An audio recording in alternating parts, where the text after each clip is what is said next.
Gubernur Aceh periode 2017-2022 Irwandi Yusuf tiba di Bandara Sultan Iskandar Muda Blang Bintang, Aceh Besar, Minggu pagi. Ini merupakan momen keberadaan Irwandi pertama di Aceh setelah bebas dari Lembaga Pemasyarakatan Sukamiskin pada 25 Oktober lalu.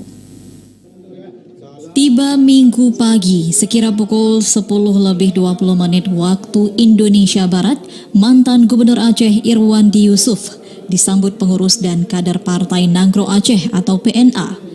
Selain kader dan pengurus PNA, sejumlah kerabat maupun keluarga turut menyambut Irwandi Yusuf di gedung VVIP Bandara Sultan Iskandar Muda Blang Bintang. Gubernur Aceh periode 2017-2022 ini juga menjalani prosesi pesijuk atau tepung tawar oleh Abah Asnawi. Irwandi mengaku bahagia dapat kembali ke Aceh dan akan kembali menjalankan aktivitas partai yang didirikannya 2011 silam. Meskipun Irwandi mengaku harus memperhatikan sejumlah ketentuan karena status pembebasannya yang masih bersyarat. Ada lapor kali lapor langsung bisa, video call bisa, tapi kadang kalau ada acara di sana, saya tidak boleh melanggar hukum.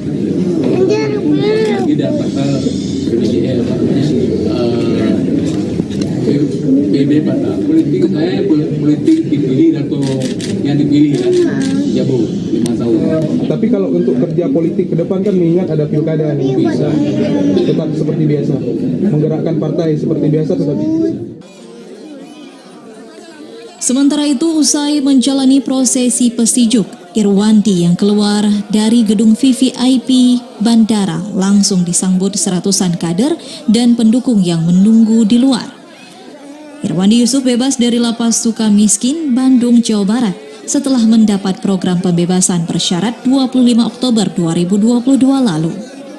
Ia dijeblos ke Lapas Sukamiskin 14 Februari 2020 setelah tertangkap operasi tangkap tangan KPK 3 Juli 2018 dalam kasus suap dana otonomi khusus Aceh tahun 2018. Dari Aceh Besar, Arman Konadi, TVRI Aceh melaporkan.